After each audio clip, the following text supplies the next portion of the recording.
In this question, we have to find the velocity of the particle. First, we draw the free body diagram. On this point, the weighting acting downwards, mg, this value is theta. Along this direction, we have mg sine theta, and along this direction, we have mg cos theta.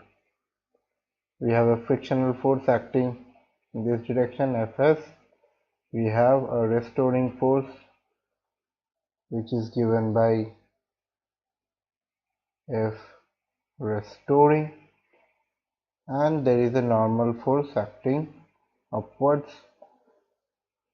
So this is the total scenario, and let's suppose there is a total net force acting.